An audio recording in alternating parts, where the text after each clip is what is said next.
Tenth English medium wines के सारे episode देख लिए होंगे। एंग्री मास्टर जी 15 पार्ट भी देख लिया होगा। अब बेटा थोड़ा यहाँ देख लो। ऐसा ना हो कि मैं एंग्री मास्टर बन जाऊँ, है ना। चलो तो बेटा आज थोड़ा सा tenth English medium NCERT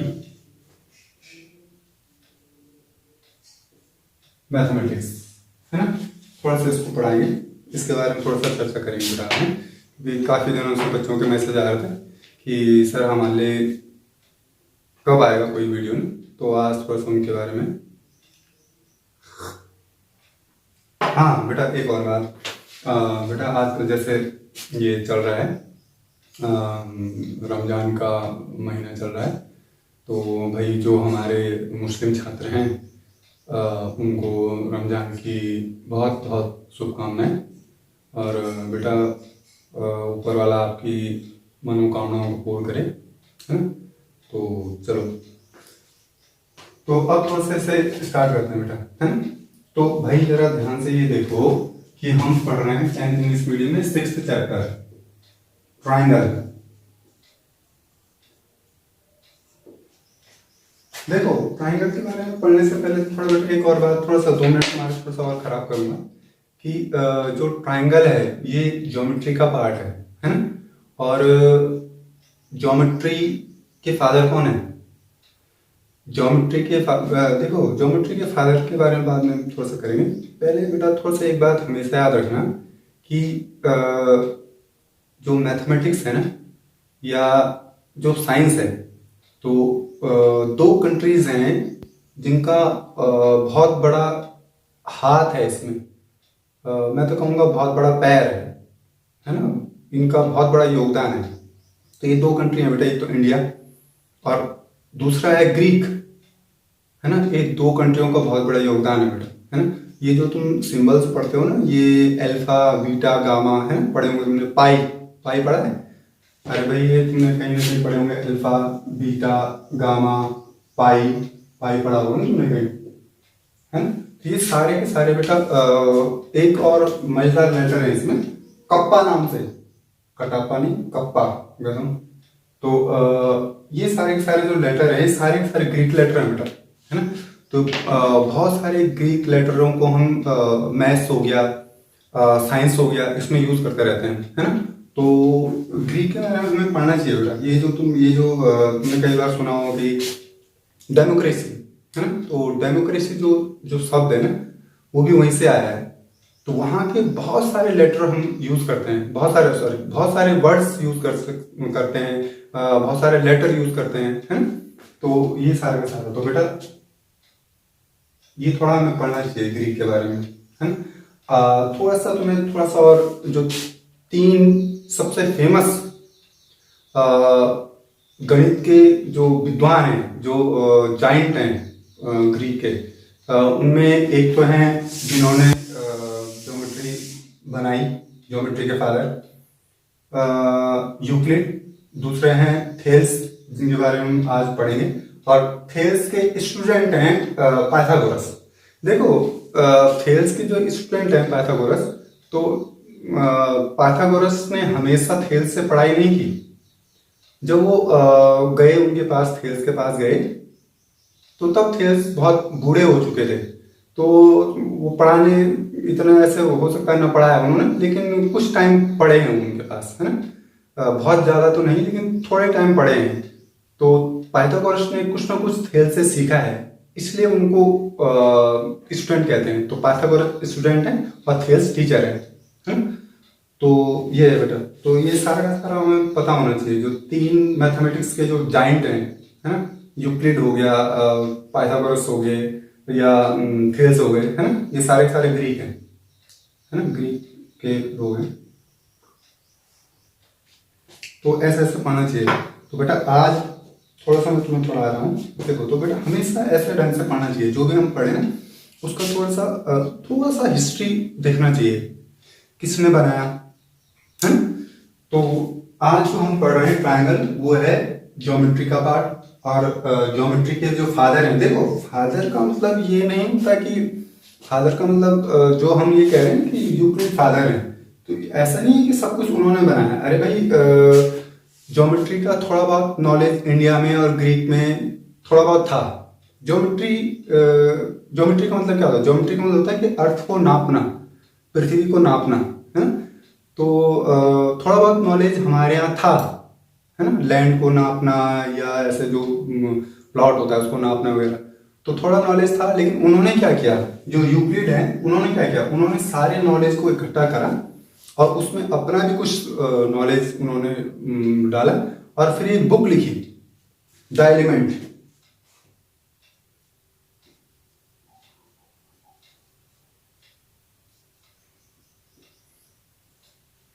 the elements है ना। तो द एलिमेंट्स बेटा, द एलिमेंट में से कहते हैं 13 चैप्टर है ना। तो हर एक चैप्टर में कुछ ना कुछ बताया उन्होंने, एक्सियोम्स दिए हैं, पोस्टुलेट्स दिए हैं, बहुत सारे बातों के बारे में बताया है। तो वो चर्चा बाद में करते रहेंगे धीरे धीरे। तो आज फिलहाल थोड़ा सा ये पढ़ रहे हैं कि थ्योरम पढ़ रहे हैं यहाँ की। देखो सबसे देखो तो बेटा आज जो 6th चैप्टर है, 6th चैप्टर में बहुत सारी थ्योरम है बेटा, बहुत इंपॉर्टेंट थ्योरम है और ये थ्योरम आती रहती हैं पेपरों में, है ना। तो आज उनमें से एक थ्योरम करा रहे हैं, थेल्स थ्योरम। थेल्स क्या है? टीचर है। थेल्स के स्टूडेंट कौन है? पाइथागोरस है। तो आज हम टीचर की थ्योरम पढ़ रहे हैं, स्टूडेंट की थ्योरम फिर बाद में पढ़ेंगे, ठीक। थेल्स थ्योरम भाई सबसे पहले आता है कि थेल्स ने कहा क्या है, थेल्स थ्योरम में क्या क्या कहा गया है ना, स्टेटमेंट क्या है। देखो भाई स्टेटमेंट हमें बेटा आना चाहिए, जो भी थ्योरम है उनका स्टेटमेंट आना चाहिए, क्योंकि कभी कभी पेपरों में क्या होता है कि वो पूछ लेता है कि भाई स्टेटमेंट लिखिए और फिर उसको प्रूफ करिए, है ना। तो हमें आना चाहिए स्टेटमेंट। स्टेटमेंट कोई बड़ी बात नहीं है, 10 पेज का नहीं होता बेटा, 2 लाइन का है, आराम से पढ़ सकते हो तुम, है ना। तुम तो महान लोग हो वैसे भी। देखो कोई भी चीज हो उसको समझ समझ के तुम पढ़ोगे ना तो बड़े आसानी से हो जाएगा। देखो ट्राइंगल बनाया, if a line draw parallel to one side of a triangle, एक लाइन खींची गई, ये लाइन खींची हमने और ये जो लाइन है ये इस साइड के क्या है? पैरेलल है। If a line draw parallel to one side of a triangle intersect other two sides, और ये जो लाइन है, देखो ये जो लाइन है हमारे पास, देखो ये जो लाइन है, ये लाइन इस लाइन के पैरेलल है और बाकी जो 2 लाइनें हैं उनको यहां पर और यहां पर क्या करती है? इंटरसेक्ट करती है, काटती है, टच करती है, ऐसा समझो।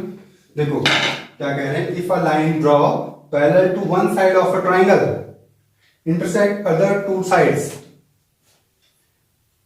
then the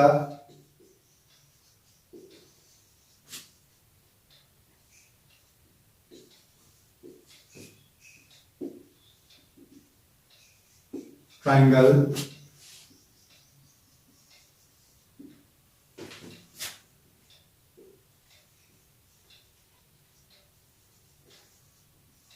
देखो एक और बार पढ़ के मैं आराम से समझाता हूं। क्या कह रहा है, इफ अ लाइन, अगर एक line draw parallel to one side of a triangle, अगर एक लाइन ड्रॉ की जाए ट्राइंगल की एक साइड के पैरेलल, जो क्या काम करे? इंटरसेक्ट अदर 2 साइड्स, जो बाकी 2 साइड को क्या करे? इंटरसेक्ट करे या टच करे या काटे।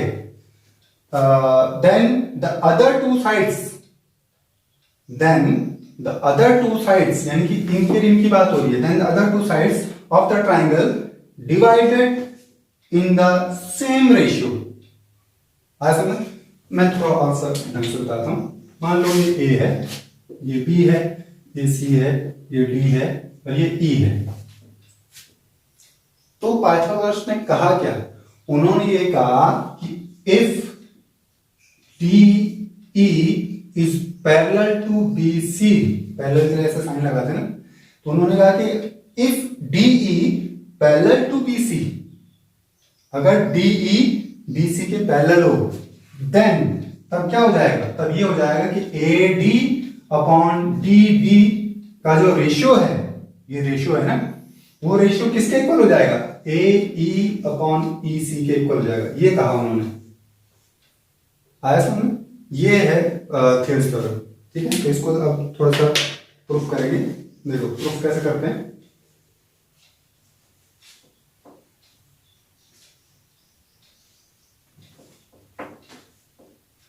देखो प्रूफ करने से पहले बेटा मैं तुम्हें थोड़ा सा एक और बात बता देता हूं।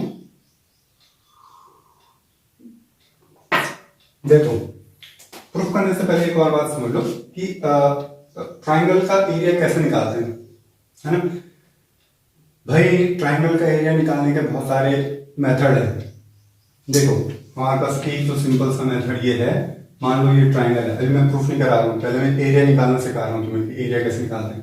मान लो ये ट्राइंगल है, मान लो यहां से यहां पे हमने क्या डाला था? परपेंडिकुलर डाला हुआ है। इसको परपेंडिकुलर कहते हैं, इसको बेस कहते हैं, है ना? ये तो पता है, जो हमने 9th में पढ़ा है। ये बेस है और ये बेस उस लाइन को कहते हैं, थोड़ा सा ध्यान रखना इस बात को, बेस उस लाइन को कहते हैं जिस पर परपेंडिकुलर पड़ाव हो। तो इस लाइन को बेस कहेंगे क्योंकि इस पर परपेंडिकुलर पड़ा हुआ है। इसको नहीं कहेंगे बेस, इसको नहीं कहेंगे बेस, इसको कहेंगे बेस। आया समझ?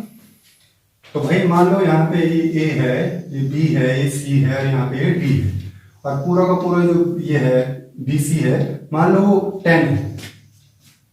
इसकी लेंथ कितनी है? यहां से यहां तक कितनी? 10 है। और इसकी यहां से यहां तक लेंथ मान लो 5 है।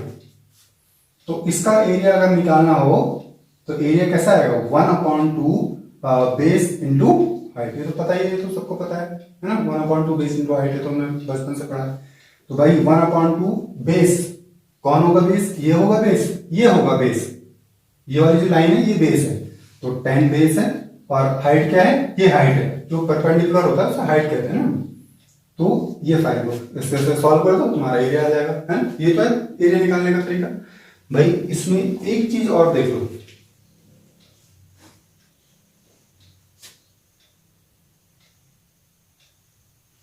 मान लो ये 4 है और यहां से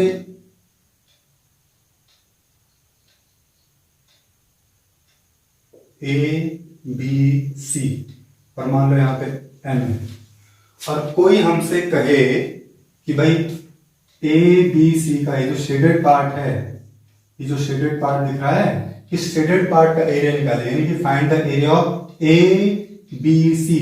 इस पार्ट का एरिया निकालना हमने, ठीक है? तो अब इसके अंदर तो कहीं भी परपेंडिकुलर नहीं पड़ा हुआ, यहां तो कहीं अंदर, यहां इसके अंदर जो ट्राइंगल है, ट्राइंगल के अंदर तो परपेंडिकुलर है ही नहीं, लेकिन बाहर परपेंडिकुलर है। ये देखो ये परपेंडिकुलर है, तो ये जो परपेंडिकुलर पड़ा हुआ किस लाइन पे पड़ा हुआ है? बीसी पे पड़ा हुआ है। तो बीसी हमारे पास क्या हो जाएगा? बेस हो जाएगा। और हाइट क्या होगी? A M. तो हम क्या लगाएंगे? 1/2 बेस इंटू हाइट। तो 1/2 बेस क्या होगा? बीसी, और हाइट क्या होगी? A M. तो ये थोड़ा ध्यान रखना चाहिए कि परपेंडिकुलर कभी कभी बाहर भी पड़ा हुआ हो सकता है, जरूरी नहीं है कि वो ट्राइंगल के अंदर ही पड़ा होगा, हो सकता है बाहर पड़ा हुआ हो। आया समझ? इस बात को थोड़ा ध्यान रखना। अब आओ देखो प्रूफ पे। देखो प्रूफ में हमारे पास क्या है? ट्राइंगल बनाओ, नाम लिखो ए बी सी, ये डी और ये ई, ठीक है? यहां से पॉइंट बी से एक परपेंडिकुलर ड्रॉ करो, ऐसे डॉटेड में, इसका नाम एम रख दो, और ई से एक परपेंडिकुलर ड्रॉ करो इस पर, और इसका नाम रख दो एन। ओके? अब हम प्रूफ करते हैं कि प्रूफ में हमने करना क्या है।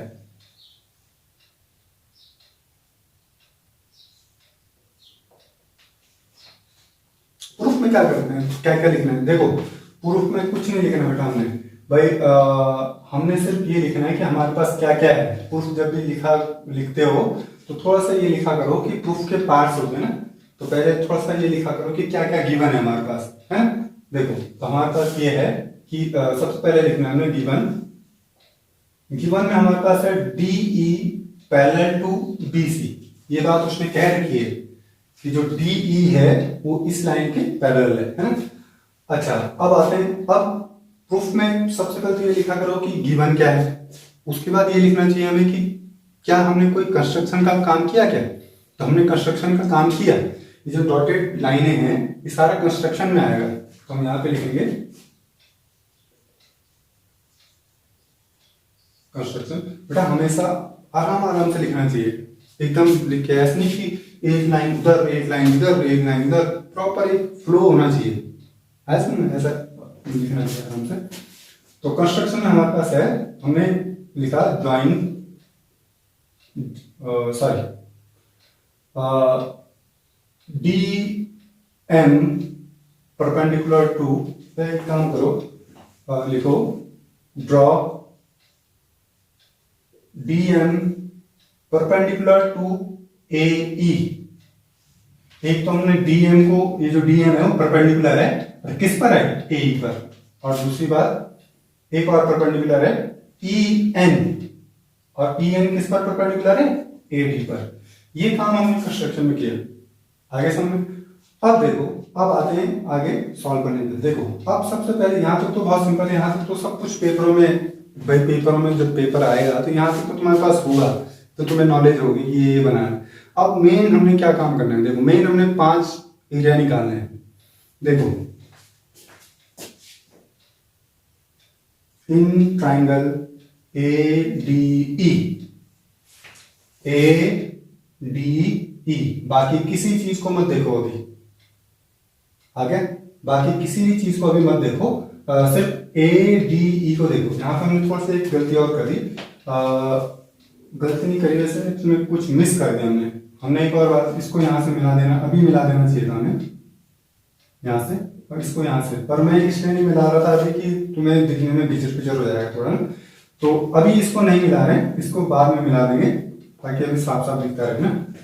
लेकिन यहाँ पे लिख देते हैं ज्वाइन BE एंड BC।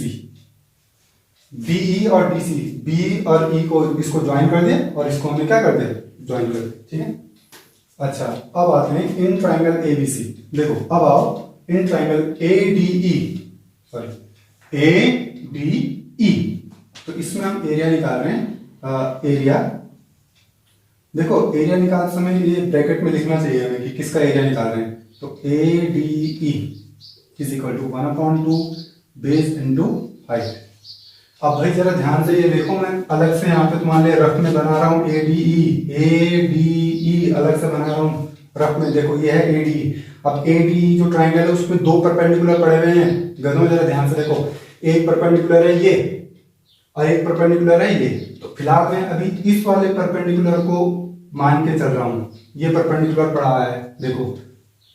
तो भाई जरा ध्यान से ये देखो 1/2 बेस, बेस कौन होगा, ये वाली लाइन बेस होगी, AD क्या होगा, बेस होगा। क्यों होगा ये बेस, ये क्यों नहीं हुआ बेस, अरे भाई ये बेस इसलिए है क्योंकि इस पर परपेंडिकुलर पड़ा हुआ है, देखो ना परपेंडिकुलर ये है, तो परपेंडिकुलर किस लाइन पे पड़ा हुआ है, इस पे पड़ा हुआ है, तो इसको बेस कहेंगे।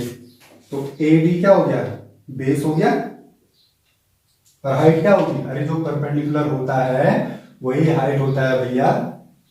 तो NE, ये आ गया हमारा एरिया। आगे छोड़ दो इसे इतना। अब आओ इन ट्राइंगल ADE, दोबारा से उसी ट्राइंगल पे आ जाओ, एरिया, दोबारा एरिया निकालो ADE, यानी कि यहां भी हमने ADE का एरिया निकाला, यहां भी ADE का एरिया निकाल रहे हैं। देखो 1/2 बेस इनटू हाइट। लेकिन इस बार क्या करो, इस बार परपेंडिकुलर इस वाले को मान लो। देखो पिछली बार इस वाले को परपेंडिकुलर माना था, यानी कि NE को परपेंडिकुलर माना, इस बार DM को परपेंडिकुलर मान लो। हमने डीएम को परपेंडिकुलर माने, तो डीएम अगर परपेंडिकुलर है तो बेस कौन होगा, बेस ये वाला हो जाएगा ना, तो ये हो जाएगा 1/2 इंटू बेस, बेस हो जाएगा ए ई, हाइट क्या हो जाएगी डीएम। ये फर्स्ट इक्वेशन हो गई, ये सेकेंड इक्वेशन हो गई। दो एरिया निकल गया हमारे, तीन एरिया और निकालने हमने अभी। देखो अब मैं किसका एरिया निकाल रहा हूं, in triangle, sorry in triangle. अब भाई देखो, अब तुम्हें थोड़ा सा मिलाना पड़ेगा इसको, देखो इसको मिला दो और इसको भी मिला दो। अब हम हैं ट्रायंगल डी बी ई में, देखो मैं तुम्हारे लिए थोड़ा शेड कर देता हूं इसको।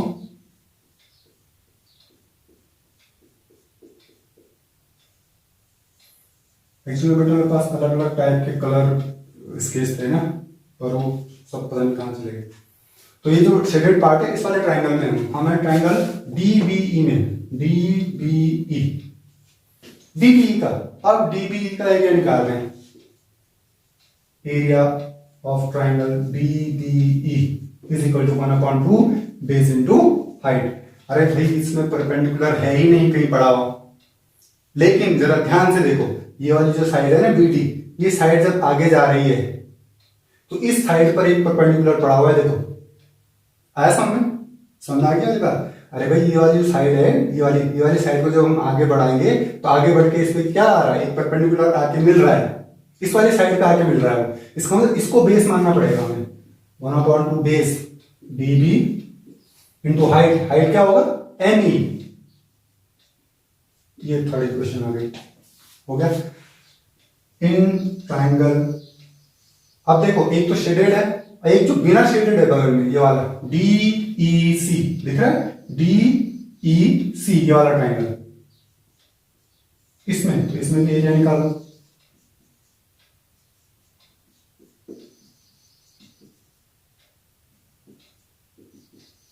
अब भाई इसमें बेस किसको माने, भैया देखो जरा ध्यान से, ये देखो थोड़ा ध्यान लगाओ, देखो ये वाली जो साइड दिख रही है, ये वाली साइड, इस वाली साइड को जब आगे बढ़ाएंगे तो इस पे आगे जाके एक परपेंडिकुलर आके मिल रहा है, यानी कि इस सड़क पे जाके जब हम आगे जाएंगे तो इस सड़क पे एक परपेंडिकुलर आके मिल रहा है, आया समझ।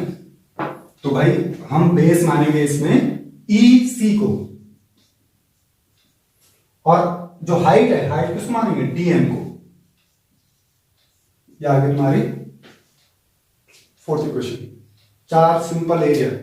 अब देखो, अब भाई जरा ध्यान से यहाँ पे एक और काम करो, देखो 9th 10th से थोड़ा जो 10th से थोड़ा कठिन तो नहीं कहना चाहिए, लेकिन 10th से मजेदार, थोड़ा चैलेंजिंग जो ज्योमेट्री है वो 9th में है बेटा।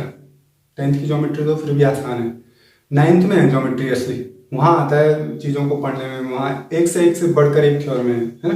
तो एक थ्योरम अगर तुमने 9th का, तुम गधे हो, तुम्हें याद नहीं होगा, अगर तुम्हें याद हो तो मैं तुम्हें थोड़ा सा समझा देता हूं। देखो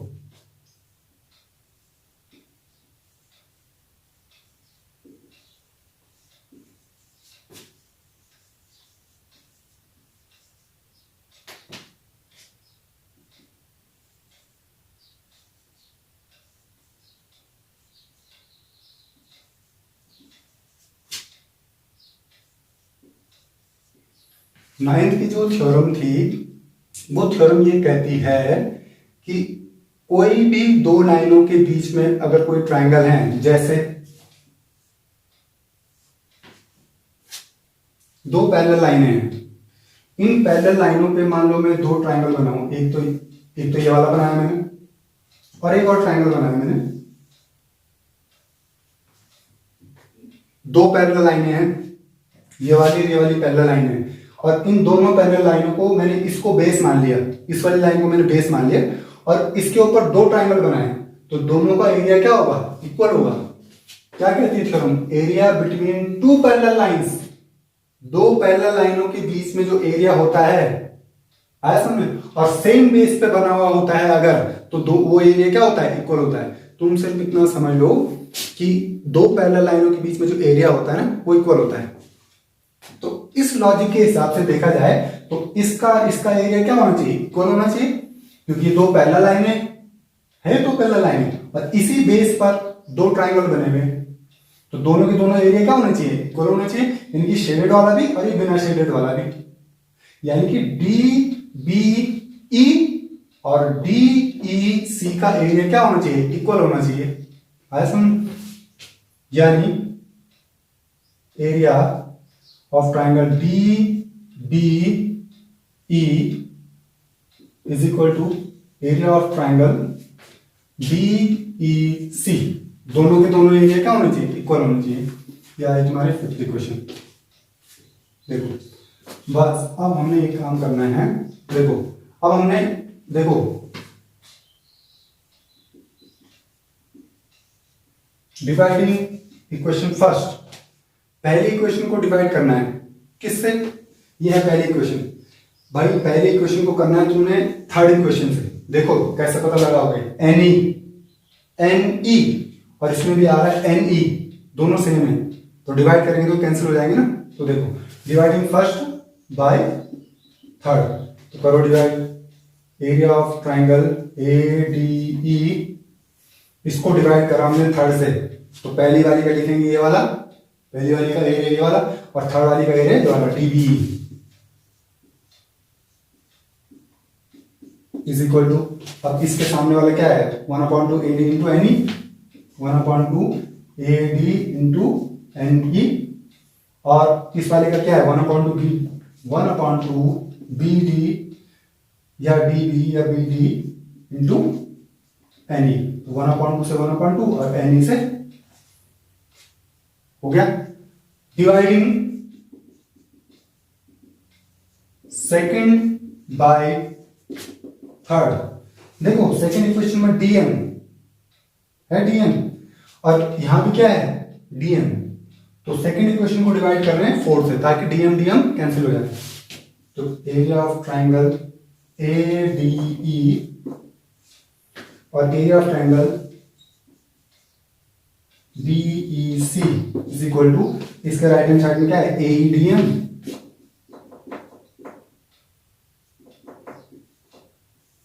और इसके राइट हैंड साइड में क्या है 1/2 into EC into DM, DM से DM और 1/2 से 1/2 हो गया। अब जरा ध्यान से, अब मैं जो तुम्हें चीज दिखा रहा हूं उसे थोड़ा ध्यान से देखो, क्या कह रहा हूं। ये जो गोल घेरा बना रहा हूं और ये जो गोल घेरा बना रहा हूं, उस गोल घेरे को जरा ध्यान से देखो, ध्यान से देखो इसे, क्या ये दोनों गोल घेरे इक्वल हैं। अब बहुत सारे जो आजकल वाइन्स देख रहे होंगे ना मेरे एंग्री मास्टर जी, वो कहेंगे नहीं कहाँ बराबर है ये। ध्यान से देखो पापियों, ये देखो ADE ADE ऊपर दोनों जगह इक्वल है, DBE और यहाँ है DEC, दो अलग अलग है, लेकिन अभी तो तुमने कहा कि दोनों की दोनों इक्वल है, यानी कि ऊपर भी सेम है और नीचे भी क्या है सेम है, नीचे वाला भी इक्वल है। तो ये वाला पार्ट और ये वाला पार्ट क्या है इक्वल है, ये दोनों पार्ट है। अरे भाई अगर ये इक्वल है तो इसका मतलब है कि ये वाला जो पार्ट है, ये वाला पार्ट और ये वाला पार्ट ये भी इक्वल होगा फिर तो। अरे अगर इनकी लेफ्ट हैंड साइड इक्वल है तो राइट हैंड साइड तो इक्वल होगी नहीं होगी। Therefore AD upon DB is equal to AE upon EC, hence proof. ये थी थेल्स थ्योरम, ठीक है। तो बेटा इसको देखो और समझो उसको क्या हो रहा है उसमें, है ना, बहुत इंपॉर्टेंट थ्योरम है। इसकी जो एप्लीकेशंस हैं, है ना, तो हम थ्योरम पढ़ाई, थ्योरम को कैसे अप्लाई करेंगे क्वेश्चनों पे, उनके भी कुछ क्वेश्चन डालेंगे 1-2 दिन में ना, तो इसको पढ़ो। है अब पढ़ाई पे धीरे धीरे आना शुरू करो बेटा, बोर्ड है तुम सबका, है ना। तो ठीक है फिर आज के लिए इतना ही, तो कल फिर आएंगे किसी और। आज तो हमने टीचर की पढ़ी, कल कोशिश करेंगे कि इस पे कुछ क्वेश्चन कराएं और फिर स्टूडेंट की थ्योरम कराएं, ठीक है। चलो ठीक है।